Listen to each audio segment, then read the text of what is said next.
Hello hello everybody, how is everybody doing? कैसे हो तुम सब? बड़े टाइम बाद ये सेशन मैंने निकाला है जिसमें हम करने वाले इंट्रोडक्शन टू माइक्रो इकोनॉमिक्स। ये क्लास 11th के बच्चे भी पूरा देखने वाले हैं और देख सकते हैं, वन शॉट में पूरा कर लेंगे कंप्लीट।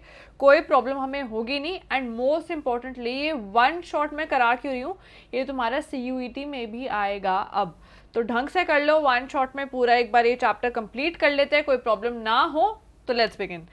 तो स्टार्ट करने से पहले let me introduce my self a little bit. Hi guys, I am your educator Vrinda. I did my graduation from SRCC, my postgrad from Delhi School of Economics, and I qualified my NET with 99.92 percentile.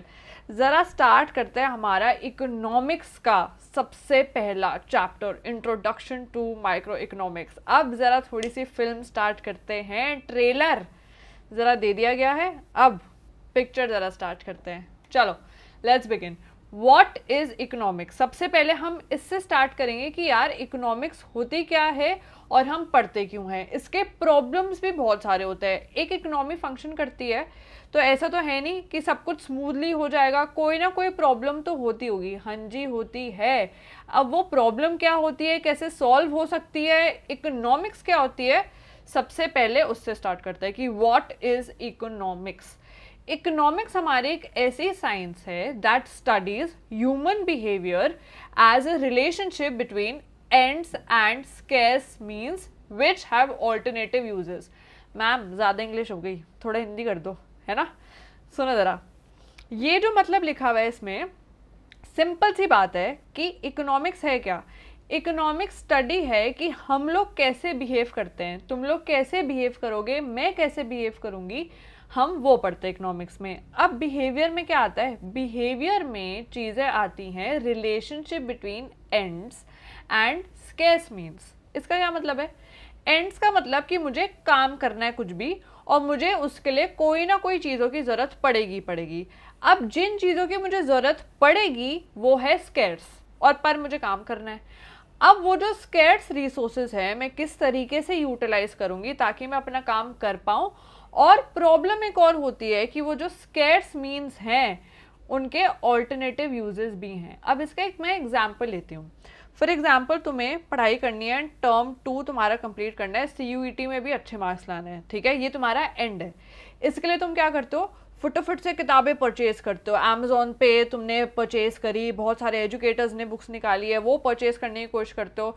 कभी कभी ऐसा होता है यार वो out of stock चली जाती है। ऑल्टरनेटिव यूजेस भी है उनके। फॉर एग्जाम्पल अगर दो बच्चे हैं, ए और बी है, ए ने अगर वो चीज़ खरीद ली तो तुम तो नहीं यूटिलाइज कर पाओगे ना। वो ए के पास चली गई वो किताब, तुम्हारे पास आउट ऑफ स्टॉक हो गई वो। तो अब तुम अपना बिहेवियर कैसे ऑल्टरनेटिवली चेंज करोगे, तुम कैसे बिहेव करोगे ताकि तुम अपना एंड पर पहुंच सको और स्केर्स मीन्स अपने यूटिलाइज कर पाओ प्रॉपरली। यही स्टडी है इकोनॉमिक्स की। सीधी सी बात है, तुम्हारा बिहेवियर हम स्टडी करते हैं इसमें, और किस हिसाब से? एक रिलेशनशिप को स्टडी करते हैं जो क्या है, between ends and scarce means which have alternative uses. Simple सी बात है, ठीक है। अब जरा नेक्स्ट पे चलते हैं कि what is micro economics. Micro economics is also the study of behaviour of an individual decision making units. अब माइक्रो इकोनॉमिक्स में एक चीज छुपी हुई है, एक वर्ड छुपा हुआ है, माइक्रो। माइक्रो का अगर मैं तुमसे एक सिंपल टर्म्स में पूछूं एक चीज की, भैया ये बता दो कि माइक्रो होता क्या है, तुम बोलोगे मैम छोटी सी चीज, है ना। तो छोटी सी चीज का क्या मतलब कि माइक्रो इकोनॉमिक्स मेरी ऐसी स्टडी है, स्टडी ऑफ बिहेवियर है, जो सिर्फ और सिर्फ इंडिविजुअल डिसीजन मेकिंग यूनिट्स पे मैं पढ़ूंगी। मैं सबको इंक्लूड नहीं कर रही इसमें, मैं सिर्फ इंडिविजुअल डिसीजन मेकिंग यूनिट्स को स्टडी करूंगी। अब मैम ये डिसीजन मेकिंग यूनिट्स क्या है, कुछ भी बोले जा रहे हो, क्या है यूनिट्स? सिंपल सी बात है, हर इकोनॉमी में फैक्ट्रीज होती हैं, हर इकोनॉमी में गुड्स एंड सर्विसेज प्रोड्यूस होते हैं, है ना। हर फैक्ट्री में, हर मैन्युफैक्चरिंग फॉर्म में कोई ना कोई डिसीजन मेकिंग तो चलती रहती है ना। अब हर यूनिट या फिर हर इंडिविजुअल यूनिट वो किस हिसाब से डिसीजन मेकिंग करेगा, उसकी पढ़ाई हम माइक्रो इकोनॉमिक्स में पढ़ते हैं। सिंपल सी बात है। अब हर डिसीजन मेकिंग यूनिट में क्या क्या चीज़ें आती हैं? वो आती है तुम्हारे consumers, resource owners and firms.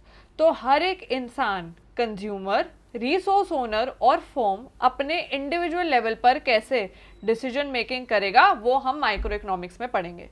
Cool, चलो नेक्स्ट पे चलते हैं। इसका एक दूसरा नाम भी है, दिस इज इंपॉर्टेंट। अब ये CUET में ना इससे छोटे छोटे क्वेश्चंस बन जाते हैं, तुम्हें लगता है इंपॉर्टेंट नहीं है पर इंपॉर्टेंट होते हैं कि दूसरी चीज़ों का नाम क्या हो सकता है। दूसरा, this is also known as your price theory, ठीक है। अब जरा माइक्रो इकोनॉमिक्स में ये देखते हैं कि चीज़ें क्या क्या आती है, तुम्हें क्या क्या पढ़ना पड़ता है। यहाँ पर तुम्हें अभी सिर्फ और सिर्फ हेडिंग्स याद रखनी है और कुछ नहीं, तो just relax and chill.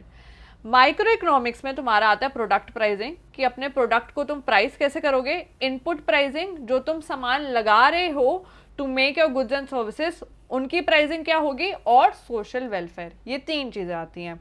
Product pricing में भी 2 चीज़ें आएंगी, एक थ्योरी ऑफ कंज्यूमर डिमांड, कि एक इंसान डिमांड क्या करता है, उसका बिहेवियर क्या होता है टूवर्ड्स डिमांड। और एक चीज़ आती है तुम्हारी theory of production and cost, कि तुम एक्चुअली कितना खर्चा कर रहे हो, कैसे प्रोडक्शन कर रहे हो, वो भी हमारा प्रोडक्ट प्राइसिंग में आता है। इनपुट प्राइसिंग में क्या चीज़ें आती हैं, रेंट, वेज, इंटरेस्ट और प्रॉफिट। ये सारी चीज़ें माइक्रो इकोनॉमिक्स में हम पढ़ते हैं। अब जरा चलते हैं इंपॉर्टेंस ऑफ माइक्रो इकोनॉमिक्स पे। माइक्रो इकोनॉमिक्स हमने ये समझ ली होती क्या है, अब इसकी इंपॉर्टेंस क्या है, हम एक्चुअली पढ़ क्यों रहे हैं। माइक्रो इकोनॉमिक्स हेल्प करती है इकोनॉमिक पॉलिसीज बनाने के लिए, सबसे पहला पॉइंट ये। सेकंड, एक और चीज में हेल्प करती है, working of the capitalist economy. अब ये कैपिटलिस्ट इकोनॉमी क्या होती है। कैपिटलिस्ट इकोनॉमी का मतलब ये होता है कि पूरी इकोनॉमी सिर्फ और सिर्फ प्रॉफिट मैक्सिमाइजेशन पर फंक्शन कर रही है, उसे कोई फर्क नहीं पड़ता सोशल वेलफेयर का, उसे सिर्फ और सिर्फ प्रॉफिट से प्यार है। जैसे तुम्हें कभी कभी बहुत ही मोमोज पर प्यार आ जाता है, वैसे ही कैपिटलिस्ट इकोनॉमी को किस पे प्यार है, सिर्फ प्रॉफिट से, अपना काम बनता भाड़ में जाए जनता। तो माइक्रो इकोनॉमिक्स हेल्प करता है in what, working of your capitalist economy. Next पे चलते हैं। नेक्स्ट कहता है micro economics describes how free enterprise economy individual units attain equilibrium position. कहना मैम ज़्यादा हो गया, थोड़ा स्टाइल ज़्यादा हो गया है ना, इसको इजी वे में समझते हैं। दिस मीन्स कि माइक्रो इकोनॉमिक्स एक ऐसी चीज़ डिस्क्राइब कर देता है कि तुम्हारा इकोनॉमी और इंडिविजुअल यूनिट्स इक्विलिब्रियम पोजीशन पे कैसा है। अब तुम बोलोगे मैम अभी तो चैप्टर स्टार्ट किया है, आप इक्विलिब्रियम पे पहुंच गए। सुनो ज़रा बात, ज़्यादा घबराने की ज़रूरत नहीं है, बेसिक समझो इक्विलिब्रियम होती क्या है। इक्विलिब्रियम मेरी एक ऐसी स्टेट होती है जहाँ पे मुझे मैक्सिमम सेटिस्फैक्शन मिलती है। तुम्हारे कंज्यूमर को, तुम्हारे फर्म को इस पोजीशन से हटने का मन ही नहीं करता, वो कहते हैं भाई मेरी सेट पोजीशन है, मुझे बहुत मज़ा आ रहा है इस पोजीशन पे, मैं नहीं हटूंगा। तो बेसिकली माइक्रो इकोनॉमिक्स क्या हेल्प करती है, इकोनॉमी को और इंडिविजुअल यूनिट्स को एक ऐसी सिचुएशन में पहुंचने में जहाँ पे उन्हें हटने का मन ही नहीं करता वहाँ से, वो कहते हैं हम सेट हैं, हिला के दिखा दो, ठीक है। फोर्थ पे चलते हैं। फोर्थ क्या कहता है, फोर्थ मेरा ये कहता है it helps the government in formulating correct price policies. भाई अब तुम्हें पता है गुड्स एंड सर्विसेज बनते हैं इकोनॉमी में, अब वो किस पे बेचेंगे, कुछ तो डिसाइड करेंगे ना। तो माइक्रो इकोनॉमिक्स ये भी हेल्प करता है गवर्नमेंट को कि एक प्राइस वो सेट कर पाए गुड्स एंड सर्विसेज की। नेक्स्ट पे चलते हैं।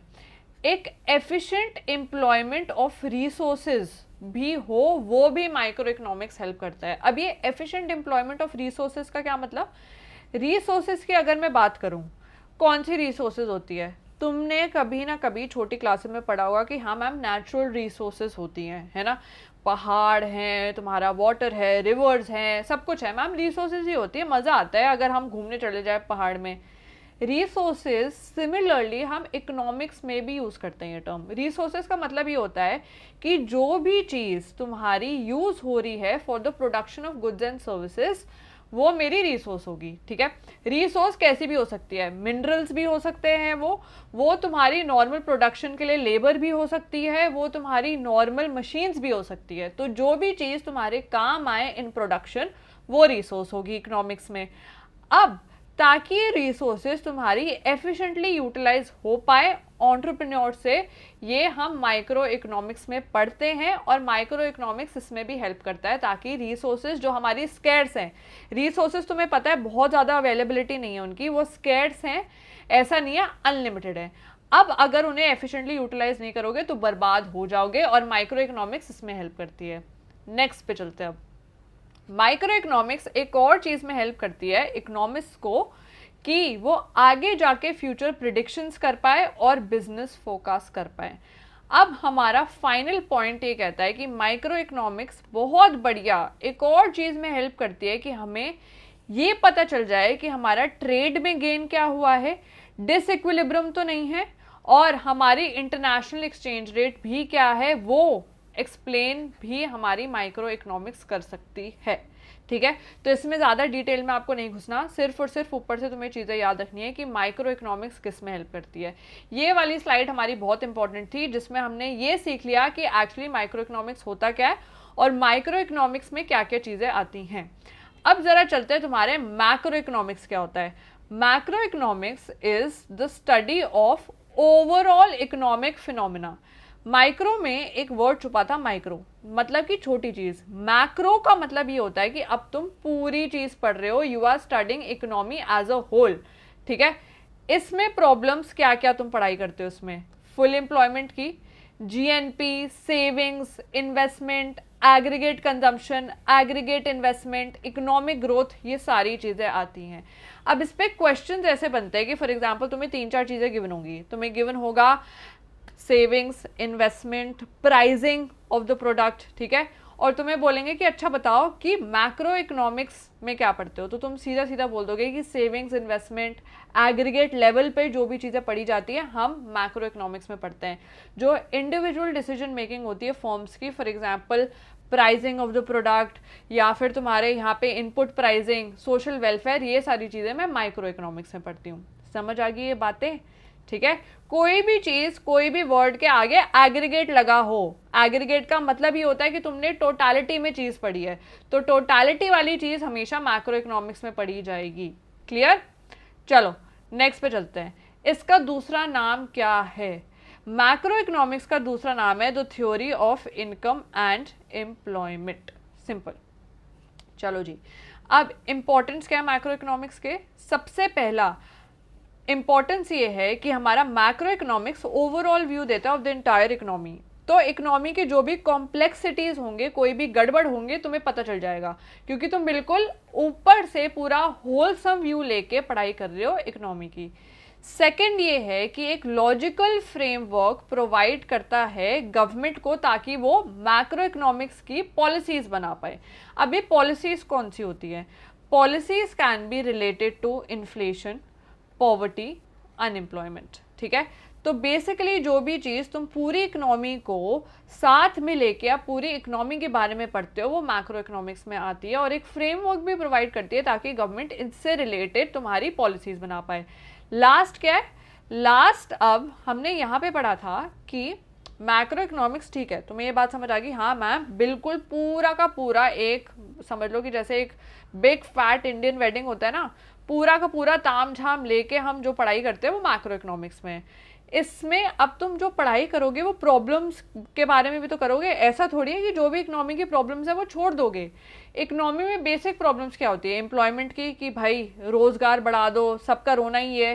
कंजम्पशन पैटर्न्स के बारे में भी प्रॉब्लम होती है। इकोनॉमिक ग्रोथ हो रही है या नहीं हो रही है, इसके बारे में भी प्रॉब्लम होती है। ये भी तुम्हें समझ आ गया है। अब अगर तुमने मैक्रो इकोनॉमिक्स पढ़ी है ढंग से तो तुम एनालाइज कर पाओगे कि ये इकोनॉमिक फ्लक्चुएशंस क्या है, यहाँ प्रॉब्लम्स क्या चल रही है, और उसके हिसाब से रेमेडीज निकाल पाओगे कि अब हम कैसे अपनी पॉलिसीज शिफ्ट कर सकते हैं और कैसे अपनी इकोनॉमी को बेटर कर सकते हैं। ये सब चीज़ें हम पढ़ते हैं मैक्रो इकोनॉमिक्स में। सिंपल सी बात है। नेक्स्ट पे चलते हैं। नेक्स्ट अब हम बात करने वाले हैं economics as a positive science. Micro क्या होता है, माइक्रो का इंपॉर्टेंस और हम क्यों पढ़ते हैं वो भी हमने देख लिया। मैक्रो इकोनॉमिक्स क्या होता है, उसकी इंपॉर्टेंस क्या होती है, वो भी हमने देख लिया है। अब हम बात करने वाले हैं कि economics as a positive science का क्या मतलब है। कह रहे हैं मैम आप साइंस क्यों डाल रहे हो? अरे साइंस नहीं है, ज़रा सुनो, actually this is very very interesting. Positive economics का मतलब ये होता है कि जो भी चीज़ है एज इट इज़ या एज अ फैक्ट तुम बता रहे हो। तुम कोई भी अपनी बढ़िया नहीं मार रहे। जैसे तुम कभी कभी एक लड़की को इम्प्रेस करना होता है, लड़के को इम्प्रेस करना होता है, तो अपने बारे में बिल्कुल बढ़ा चढ़ा के चीज़ें बताते हो ना, हाँ मेरे पास तो ये है वो है। ऐसा कुछ भी नहीं करना। जो एक्चुअल चीज़ है चुपचाप what is and how an economic problem facing a society is actually solved, वो चीज हम पॉजिटिव साइंस में पढ़ते हैं कि जो चीज जैसी है वैसे चुपचाप बता दो व्हाट इज, और how you can solve the economic problems. ठीक है, सीधी सी बात है, सीधी बात, नो बकवास, सिंपल। अब पॉजिटिव इकोनॉमिक्स में we study human decisions as facts, बिल्कुल फैक्ट्स के हिसाब से तुम पढ़ाई करते हो, और तुम जो भी डेटा प्रेजेंट करते हो वो वेरीफाई हो सकता है, सिंपल सिंपल। अब इसके एग्जाम्पल क्या होते हैं? इसके एग्जाम्पल होते हैं कुछ स्टेटमेंट्स, जैसे फॉर एग्जाम्पल मैंने एक सिंपल सी बात बोली, India is an over populated country, ये रहा तुम्हारा सबसे पहला एग्जाम्पल। ये फैक्ट है भाई, सच बात है, पॉपुलेशन बहुत ज़्यादा बढ़ रही है और ओवर पॉपुलेटेड भी है, दिस इज़ वेरी ट्रू, और ये वेरीफाई भी हो सकती है एक्चुअल डेटा से, तुम देख सकते हो कि एक्चुअली की कितनी आबादी है इंडिया की, है ना। सेकेंड, एक और अगर मैं स्टेटमेंट तुम्हें बोलूँ, a fall in the price of goods leads to the rise in quantity demanded, ठीक है, ये भी तुम बोल सकते हो हाँ मैम फैक्ट है क्योंकि ये एक लॉ है। ठीक है, तो जो भी चीज़ एक फैक्ट से रिलेट करेगी वो क्या होगी? पॉजिटिव साइंस होगी। और economics as a positive science भी हम पढ़ाई कर सकते हैं। जो भी चीज़ें फैक्चुअल चीज़ें तुम्हारी इकोनॉमी में होती है, जो तुम वेरीफाई कर सकते हो थ्रू एक्चुअल डेटा, वो हम इकोनॉमिक्स में पढ़ाई करते हैं और उसे हम क्या कहते हैं? Economics as positive science. Next पे चलते हैं, इकोनॉमिक्स एज नॉर्मेटिव साइंस क्या होता है? ये तुम्हें बिल्कुल हकीकत बता रहा था, है ना, ये इसका एग्जैक्ट ऑपोजिट है। ये कहता है नॉर्मेटिव इकोनॉमिक्स वो वाली स्टडी होती है इकोनॉमिक्स की जो डील करती है with what ought to be और how an economic problem should be solved. Ma'am ये ऑट और शुड की कहानी क्या है, प्लीज बता दो। ये देखो सिंपल सी कहानी है, ये है जैसे जब तुम कभी कभी, जैसे तुम्हारे पेरेंट्स न्यूज़पेपर पढ़ते होंगे, वो कहते होंगे कि यार ये चीज़ ऐसी नहीं होनी चाहिए थी, ऐसे होनी चाहिए थी, है ना, it should have happened like this. जहाँ पर भी शुड या ऑट या तुम अपना ओपिनियन घुसाते हो ना इकोनॉमिक्स में, वो चीज़ नॉर्मेटिव इकोनॉमिक्स बन जाती है सीधा सीधा। अब इसका मैं एक एग्जांपल देती हूँ। एग्जांपल ये है, government should guarantee a minimum ways for every worker. भाई उसे करना चाहिए, अब वो करेगी नहीं करेगी वो उस पर है। क्या ये सब स्टेटमेंट्स तुम वेरीफाई कर सकते हो? तुम वेरीफाई नहीं कर सकते, क्योंकि ये सब चीज़ें या फिर ये सब स्टेटमेंट्स एक्चुअली ओपिनियंस हैं, जजमेंट्स हैं, क्या होना चाहिए या क्या कर सकते हो, ये हुआ नहीं है अभी। ठीक है, तुम ये नहीं बोल सकते, ये तुम्हारा ओपिनियन है, अपने पास तक रखो, कोई तुम फैक्चुअल चीज़ों से ये वेरीफाई नहीं कर सकते। ठीक है, एक और इसका एग्जाम्पल हो सकता है कि government should stop minimum support price to farmers. भाई अब किसी को लग रहा है अब ये होगा नहीं होगा, ये किसी को नहीं पता। ठीक है, समझ आ गई बात? चलो अब जरा नेक्स्ट पे चलते हैं, this is also very very important. मैंने स्टार्टिंग ऑफ द क्लास में जब तुम्हें इकोनॉमिक्स की नॉर्मल डेफिनेशन पढ़ाई थी, तो हमने वहाँ पर एक चीज़ करी थी कि ऑल्टरनेटिव यूजेस होते हैं और कुछ प्रॉब्लम्स होती है इकोनॉमी में। अब ये इकोनॉमी में प्रॉब्लम्स क्या है उसके बारे में डिस्कस करेंगे। सबसे पहले ये इकोनॉमी की जो प्रॉब्लम्स है, सेंट्रल प्रॉब्लम्स इन्हें कहते हैं। ठीक है, ये जो सेंट्रल प्रॉब्लम्स है, ये प्रॉब्लम्स ये है कि व्हाट टू प्रोड्यूस, ठीक है, how to produce and for whom to produce. ये सब चीज़ें मेरी बड़ी प्रॉब्लमेटिक रहती है, what to produce, how to produce and for whom to produce. ये ना अभी थोड़ा डिटेल में पढ़ेंगे, पर अभी बेसिक चीज़ें समझने की कोशिश करो। सेंट्रल प्रॉब्लम है, तीन है, व्हाट, हाउ, whom। अब ये जो प्रॉब्लम है ये अराइज क्यों होती है? अरे भाई दिक्कत क्यों है मुझे इतनी ज़्यादा? दिक्कत इसलिए है क्योंकि हम लोगों की ख्वाहिशें अनलिमिटेड हैं, हम कहीं रुकना ही नहीं चाहते। Our human wants are unlimited. Second reason ये है कि जो रिसोर्सेज हैं जिनके वजह से मैं सामान बना सकती हूँ वो लिमिटेड है। फॉर एग्जाम्पल अगर मैं तुम्हारी बात करूँ कि एक जगह तुमने फैक्ट्री खोली, ठीक है, वहाँ से फैक्ट्री में तुम्हारी रिवर भी है पास में फैक्ट्री के, वहीं पर ही सारा तुम्हारा केमिकल वेस्ट जाता है। ये जो रिवर्स हैं, ट्रिब्यूटरीज हैं, ये क्या अनलिमिटेड है तुम्हारे पास? अगर तुम उन्हें गंदी करते जाओगे तो कोई प्रॉब्लम नहीं होगी, क्योंकि बिल्कुल मैजिक वॉन्ड है तुम्हारे पास, कहीं से भी प्रकट हो जाएगी, ऐसा नहीं है ना।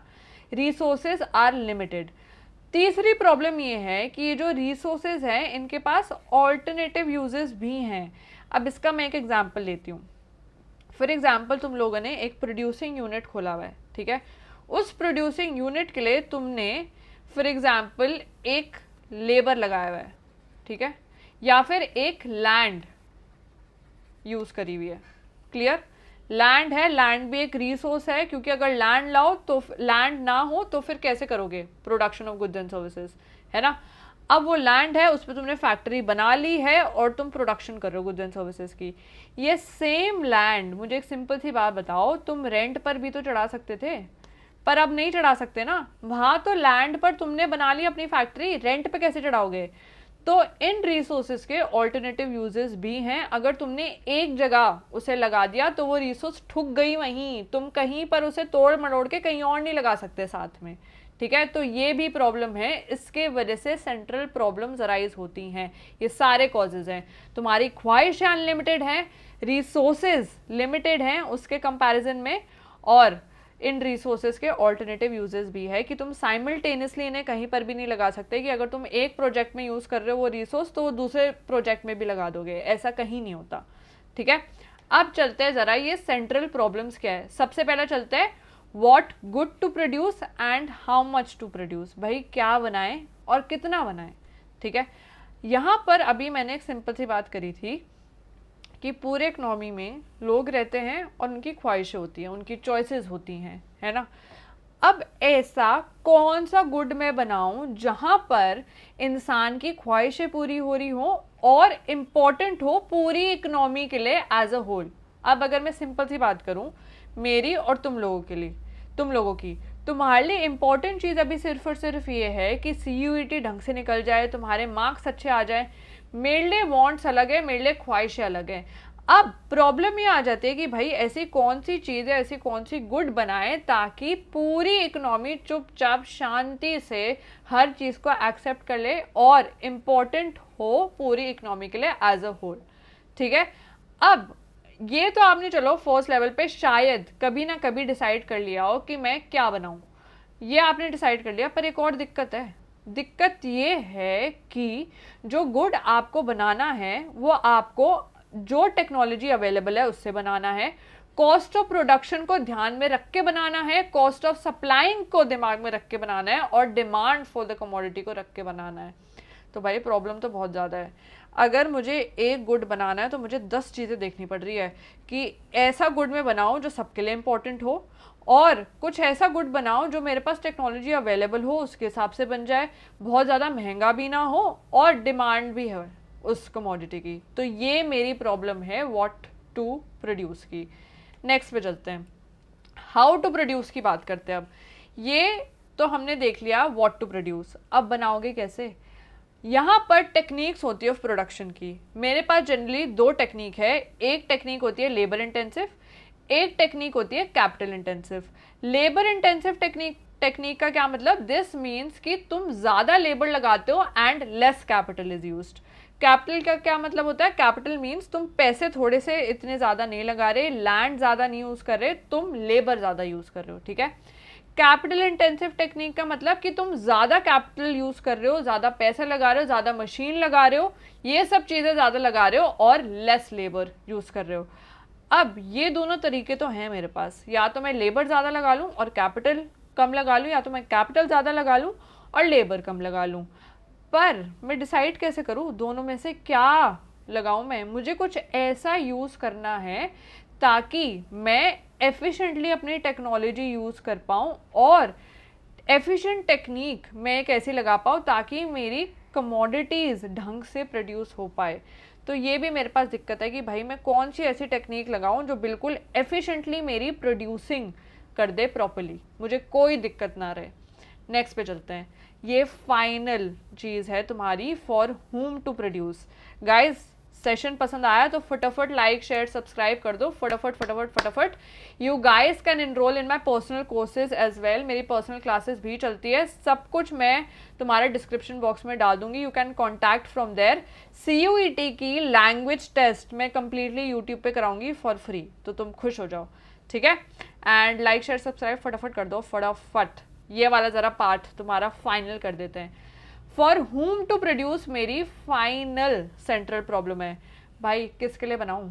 ठीक है, समझ आ गया मुझे व्हाट टू प्रोड्यूस की दिक्कत है, कैसे बनाऊं उसकी भी दिक्कत है, किसके लिए बनाऊं उसकी भी तो दिक्कत है। अब फॉर whom टू प्रोड्यूस एक प्रॉब्लम क्यों है, ज़रा ये समझने की कोशिश करना। जो भी गुड्स एंड सर्विसेज एक इकनॉमी में बनते हैं, सिंपल सी मुझे एक बात बताओ, उसके वजह से तुम्हारी वेजेस, रेंट, प्रॉफिट और इंटरेस्ट जनरेट होता ही होता है एक इकनॉमी में। मैम ये कैसे होता है बताओ तो थोड़ा सा। अच्छा एक ज़रा बात सुनो सिंपल सी, एक कोई भी प्रोड्यूसिंग यूनिट है उसको क्या बनाना है तुम लोगों के लिए? Goods and services, that is very basic. Obviously producing unit है, खाली तो बैठेगा नहीं, तो वो प्रोड्यूसिंग यूनिट कोई ना कोई गुड्स एंड सर्विसेज तुम लोगों के लिए बनाएगा। अब वो आसमान से प्रकट तो नहीं हो जाएंगे ना गुड्स एंड सर्विसेज। जो उसको चीज़ें बनानी हैं उसके लिए उसे लैंड भी लगेगी, लेबर भी लगेगी, कैपिटल भी लगेगी और एंटरप्रेन्योर भी लगेगा। ठीक है, ये सारी चीज़ें उसे लगेंगी। इन सब चीज़ों को हम टोटल में कहते हैं what? Factors of production. Please ये मत भूलना, फैक्टर्स ऑफ प्रोडक्शन इसे कहते हैं। ये factors of production her producing unit को चाहिए होती है। ये फैक्टर्स ऑफ प्रोडक्शन वो कहाँ से लेता है? वो हम लोगों से ही लेता है, वो हाउस होल्ड से ही लेता है। अब अगर लैंड, लेबर, कैपिटल और एंटरप्रेन्योर हम लोग दे रहे हैं तो हम फ्री में तो देंगे नहीं, इतने तो अच्छे हैं नहीं हम, है ना। तो लैंड अगर तुम्हारे प्रोड्यूसिंग सेक्टर हमसे लेता है तो बदले में कोई ना कोई पेमेंट तो करेगा। तो लैंड का पेमेंट क्या होता है? रेंट। लेबर का क्या होता है? अगर उसने लेबर लगाई है तो क्या देगा उन्हें? वेजेस देगा, सिंपल। कैपिटल अगर उसने ली है कहीं से, अगर उसे पैसे की ज़रूरत है, उस पर क्या देगा? Simple simple interest. और अगर एंटरप्रेन्योर है वो तो ऑब्वियसली उम्मीद करेगा कि प्रॉफिट भी मिले, या ऐसे ही सोशल वेलफेयर के लिए काम करे जा रहा है। तो अब ये सब चीज़ों का लिंक क्या है मैम? आपने ये तो मुझे बता दिया कि फैक्टर्स ऑफ प्रोडक्शन लगते ही लगते हैं। अब फॉर होम टू प्रोड्यूस का क्या लिंक है यहाँ? अब ज़रा ये ज़रा कान खोल के बात समझने की कोशिश करना। जो भी चीज़ तुम्हारी इकोनॉमी में क्रिएट होती है कहीं ना कहीं लोगों के लिए पैसा क्रिएट करती ही करती है। ठीक है, इसी पैसे से तुम जाकर कोई भी सामान मार्केट में खरीद पाते हो। तो मुझे एक सिंपल सी बात बताओ, जब गुड्स एंड सर्विसेज जो भी बनेगी उससे जो तुम्हें पैसा मिलेगा उसी से ही तुम जाके खरीदारी कर पाओगे। तो कोई ऐसा गुड बनाओ ना ताकि हर एक इंसान वो चीज़ कंज्यूम कर पाए, और सारी की सारी चीज़ें फॉर होम टू प्रोड्यूस में तुम एनालाइज कर पाओ। दोबारा सुनना ये बात, यहाँ पर इनकम की ज़रूरत पड़ती है हर इंसान को खर्चा करने के लिए। हमने ये भी सीख लिया कि जो भी टोटल आउटपुट होता है गुड्स एंड सर्विसेज होता है, कोई ना कोई हाउस होल्ड के लिए इनकम फ्लो क्रिएट करता ही करता है। उसी से ही एक इंसान जाके पैसा, जो भी पैसा आता है उसी से इंसान जाके खर्चा करता है। सही बात है। अब तुम कोई ऐसे लोगों के लिए गुड बनाओ जो ये खर्चा कर सकते हैं, और कोई ऐसा गुड बनाओ ताकि सारे लोग जाके तुम्हारा गुड परचेज कर सकते हैं। समझ आ गई बात? तो फॉर होम टू प्रोड्यूस का मतलब कि कोई ऐसा टारगेट ऑडियंस रखो जो आपका गुड परचेज कर सकते हैं, और कोई ऐसे लोगों का टारगेट भी सेट करो कि ताकि बहुत सारे लोग छूट ना जाएं। कि तुम ऐसा करो कि कोई ऐसा गुड बना लो कि सिर्फ अमीर ही अफोर्ड कर सकता है, भाई गरीबों का क्या होगा, कहाँ जाएंगे।